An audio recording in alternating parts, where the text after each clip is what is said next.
The Google Pixel Fold is arguably the most high-profile and exciting foldable phone release of 2023 so far. It's Google's debut foldable phone, but despite being the company's first attempt, it has some key advantages over the Samsung Galaxy Z Fold 4, and in fact, based on leaks and rumors about the Galaxy Fold 5, might have that phone beat in a number of ways too. So with the Google Pixel Fold up for pre-order now, while the Fold 5 probably won't be out until at least late July, and with the two phones likely to be similarly expensive. So should you snap up Google's Foldable, or are you better off waiting for Samsung Fold 5? In the case of the Pixel Fold, this is based on confirmed specs and impressions from our hands-on Google Pixel Fold review, while in the case of the Fold 5, we're going based on rumors and past form. One of the weakest aspects of the Fold 4 is its cover screen. It's a reasonable size at 6.2 inches.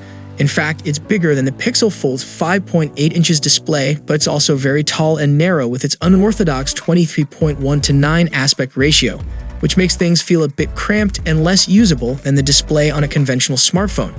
While the Fold 5 might have the same issue as its predecessor in this regard, whereas the Pixel Fold has a wider 17.5:9 cover screen, which feels a lot more like using a typical smartphone and is better suited to media consumption and the like.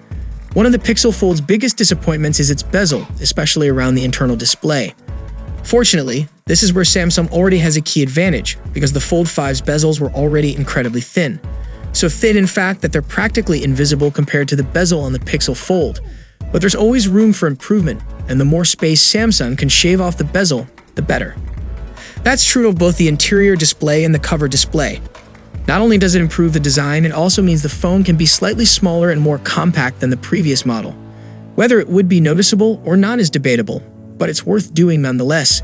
The Samsung Galaxy S23 Ultra is currently at the top of our list of best camera phones, whereas the Galaxy Z Fold 4 doesn't even make an appearance. Clearly, an improvement is needed, especially given Google's photography prowess. The Pixel Fold may not have the same hardware as the Pixel 7 Pro or even the Pixel 7a, but it's not all about the lenses. Google, like Apple, has shown time and again that software is an integral part of making a good camera phone, and that same software is no doubt available on the Pixel Fold. That could be enough to give Samsung a run for its money. The triple-lens rear camera on the Fold 5 is actually pretty good, but it's almost same as the last-gen lineup. We might see some new sensors used, but we'll probably still get a 50 megapixels main, 12 megapixels ultra-wide, and 10 megapixels telephoto camera, the last of which will likely sport 3x optical zoom. While the Pixel Fold, on the other hand, has a 48 megapixels main, 10.8 megapixels ultra-wide, and 10.8 megapixels telephoto camera. Similar specs on paper then, but it can zoom further, with 5x optical magnification offered.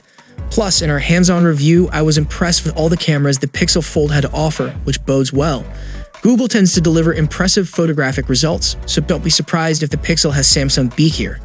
If you really need all the storage you can get, then the Fold 5 is likely to be the best option of these two phones, as it will probably match the Fold 4 in having up to 1 terabyte of storage built in.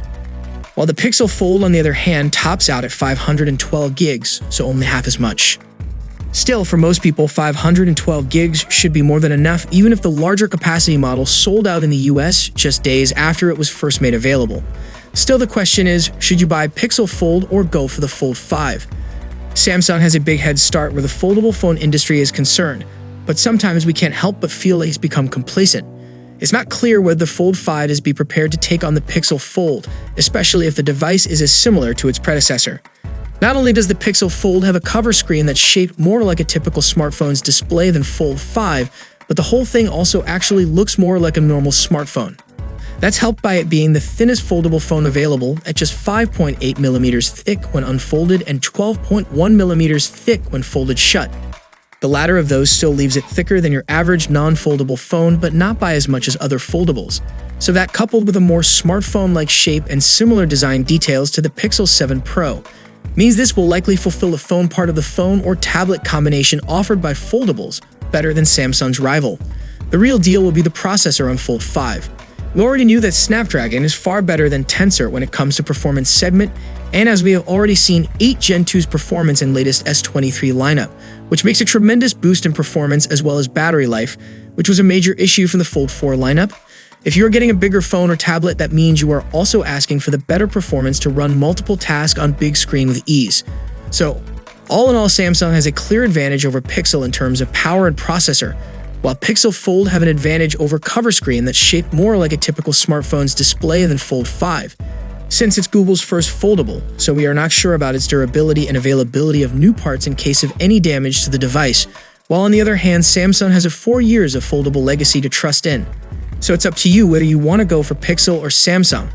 But if I have to choose one, I'll go for Fold this year too. So let us know about your perspective below in the comment section.